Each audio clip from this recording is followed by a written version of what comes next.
Por eso esta noche le agradezco a Alejandro Braña, que es corredor inmobiliario, que esté con nosotros y pueda responder esta pregunta, que es la pregunta del millón. ¿Los inquilinos van a tener mayor facilidad para encontrar una vivienda ahora a partir de esta ley? Lamentablemente, gracias por la invitación ante todo. Lamentablemente no, al contrario, se van a complicar más las cosas, no tanto por el lado de la oferta, porque la oferta ya es en los niveles más bajos que se pueda recordar en la historia argentina. Estamos hablando de, por ejemplo, en la ciudad de Buenos Aires, de poco más de 400 departamentos en alquiler en oferta en este momento, cuando había normalmente 20.000 o más. O sea, la caída es terrible. El problema va a estar en los contratos que se vayan venciendo, que se vencen, por ejemplo, en la ciudad de Buenos Aires, alrededor de 15.000 contratos mensuales. ¿Por qué? Porque los propietarios desde el primer momento no estuvieron de acuerdo con esta ley. Y este índice nuevo que agregan ahora o que sacan, que no se entiende la verdad tampoco por qué lo cambian, porque estaba impuesto el ICL con la ley anterior, que fue creado justamente para esto, para los alquileres, y ahora introducen un índice que no tiene nada que ver, tal así que se llama casa propia y se usa para créditos hipotecarios del Procrear. No lo entendemos realmente y creo que va a traer más confusión de la que ya había. Y bueno, y ahí va a estar la situación, en los contratos que se van venciendo todos los meses en todo el país. Bueno, hay muchas cosas para hablar, ¿no? Vos estás hablando del nuevo índice, pero también de los propietarios. En realidad, el texto de la nueva ley trae algunos beneficios para propietarios, por ejemplo, para aquellos que no tienen más de 2 unidades. Hay allí para los contratos en blanco, ¿no? Los formales, de esto estamos hablando. De alguna bonificación sobre el tema ganancias, bienes personales. ¿Aún así tampoco sirve? No, porque ya tenemos la prueba con el gobierno de la Ciudad de Buenos Aires que hizo lo mismo, algo parecido en mayo de este año, con Horacio Rodríguez Larreta, que hizo una bonificación de ABL, una bonificación también de ingresos brutos y eso, y no movió la brújula para nada, o sea, no cambió absolutamente nada, la oferta siguió cayendo y esto va a pasar lo mismo, lamentablemente. Repito, la oferta no se va a notar tanto porque ya es mínima. El problema va a ser los contratos que se van venciendo, que además hay que esperar que salga la ley promulgada y leerla bien a fondo, pero tenemos entendido que van a eliminar algo que nos sirvió mucho como herramienta en este tiempo, que es una parte final de un artículo que permitía los contratos que se vencían y que las partes seguían siendo las mismas, que vulgarmente se le llama renovación, se podían hacer por un plazo menor de 3 años, por 1 año, por 1 año y medio, por 2. Eso aparentemente lo van a eliminar, con lo cual sería otro problema más a la situación ya grave. Ahora, una ley puede ser buena o mala, pero si no es respetada por la sociedad o por el mercado pasa a ser ficción, ¿no? Hoy si abrís cualquier página de avisos inmobiliarios, los pocos departamentos que hay en alquiler en la Ciudad de Buenos Aires están en dólares. ¿Vos creés que eso va a continuar con esta nueva ley? A ver, en la ley lo pusieron expresamente ahora, el tema de la prohibición, incluso de publicar en dólares. Con lo cual, lo que se escuchaba antes que decían que estaba prohibido, se ve que no. O sea, era algo que se decía que no estaba prohibido, por algo lo ponen ahora claramente y taxativamente.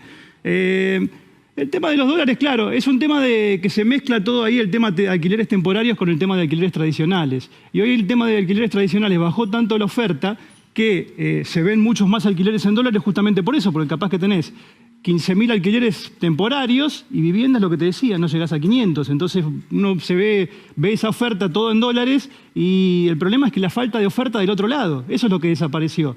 Alquileres temporarios hay menos que en la época prepandemia en la Ciudad de Buenos Aires. O sea, el problema no es los temporarios, el problema es que desapareció la oferta de los otros, de los tradicionales, con contratos normales ahora de 36 meses. ¿Será que la política está metiendo la cola en esta campaña electoral porque se habla de economía bimonetaria, pero también se habla de dolarización? ¿Pensás que esto influye en el momento de definir qué tipo de alquileres son los que salen al mercado y cómo se los cobra?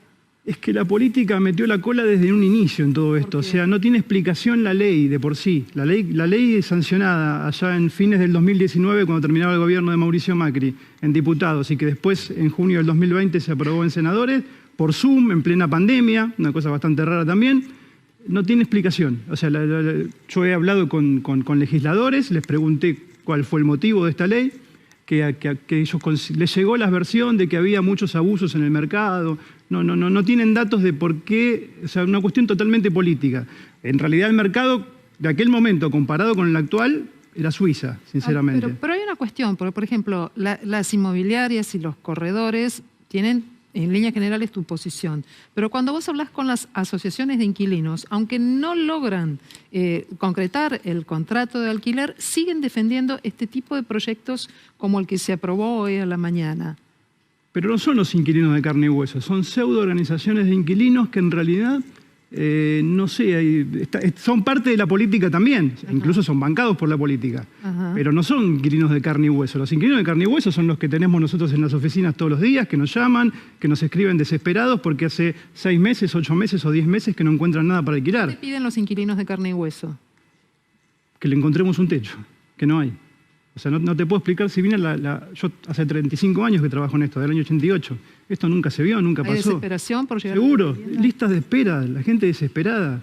Los contratos que se vencen ahora, lo que te decía, se vencen 15.000 contratos por mes en la ciudad de Buenos Aires. ¿Cómo la incertidumbre es total. Vos empezaste a trabajar en el 88. Exacto. Viviste la crisis de hiperinflación del 89-90. Tal cual. ¿Qué te parece que puede llegar a pasar con los inquilinos, con los alquileres, si la inflación se sigue acelerando? Ya tenemos 2 dígitos mensuales, el Ministerio de Economía lo mide semanalmente ya. Si se sigue acelerando y esto desemboca en una crisis hiperinflacionaria. Lo que pasa es que vaticinar eso no. Hoy ya venimos viendo nosotros en nuestra actividad que hace ya un par de años cualquier familia necesita 2 ingresos para poder alquilar. ¿Y en el 89 qué pasó? Recordanos un poquito eso. No, bueno, en el 89, lógicamente, no es comparable con ahora porque llegamos a tener índices del 400% mensual. Con lo cual yo me acuerdo que en aquel momento también, en su momento se metió el Estado y terminó perjudicando después a los inquilinos porque durante 3 meses sacó lo que se llama ahora DNU, el Poder Ejecutivo, donde se le podía aplicar a los alquileres que se ajustaban mensualmente por el índice de precios del consumidor del INDEC, se le podía ajustar nada más que la mitad de la inflación durante 3 meses, que eran los más altos de la inflación. ¿Qué pasó? Cuando pasaron esos 3 meses, los alquileres no servían ni para pagar un boleto de colectivo, lo que cobraba la gente. Y en aquel momento los inquilinos no pagaban ni agua, ni impuesto municipal, ni expensas extraordinarias, pagaban los servicios y nada más. Después de todo eso, pasó la costumbre de que todo se le cargaba al inquilino por esa experiencia tan mala que hubo en aquel momento. Son cosas que van quedando. ¿Hay un mercado blue del alquiler? Digo, si la ley que se aprueba es esta que tenemos, la que finalmente se votó hoy a las 6 de la mañana, ¿existe una alternativa blue también en el mercado del alquiler? ¿Un acuerdo entre partes? Sí, tal cual, ya venía pasando. Yo creo que ahora va a pasar más todavía. Nosotros no podemos intervenir como profesionales, lógicamente, y nos perjudica porque perdemos buena parte de nuestro trabajo.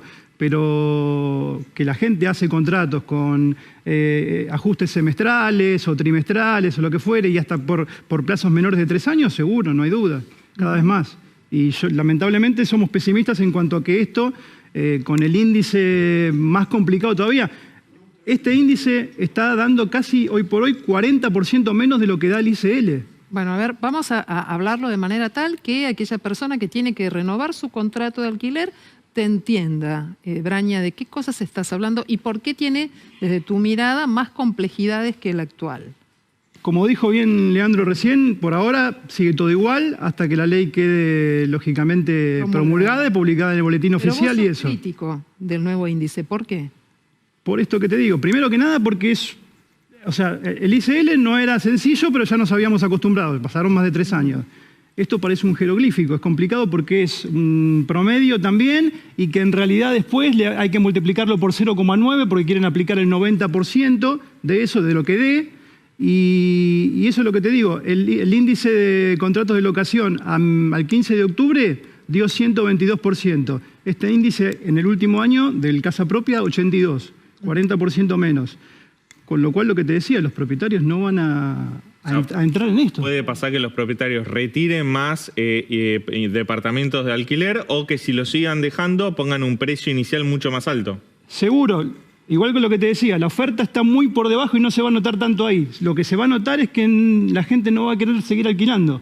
Ese es el problema. Y si sigue alquilando y llegan a prohibir, como estaba permitido, las prórrogas o contratos menores de 3 años, ahí donde yo veo que se puede producir un vendaval bastante complicado en el mercado. Y este panorama que vos estás describiendo en la ciudad de Buenos Aires, ¿lo notás también en el Gran Buenos Aires, en el interior del país, o es acá donde lo vivimos con mayor intensidad? No, es absolutamente en todos lados. En el interior del país es peor todavía.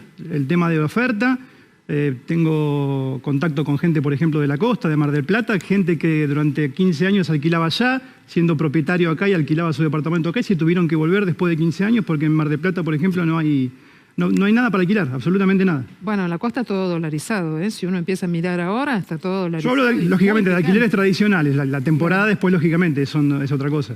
Bien. Bueno, pero también prestamos atención a toda esta cuestión, porque la ley se supone que debería ser pareja y en pesos para todos. Sin embargo, cuando empezás a mirar un poquito, están muy fuertes. Tal vez haya que pensar en algún momento una política de vivienda que permita tener una posición de mayor acceso al crédito hipotecario o a la vivienda para todas las sociedades. Yo el otro día decía, pensar que hace campañas electorales anteriores prometían créditos hipotecarios para la compra de viviendas y ahora están prometiendo hacer más accesible el alquiler, el retroceso que hemos tenido con todo esto, ¿no?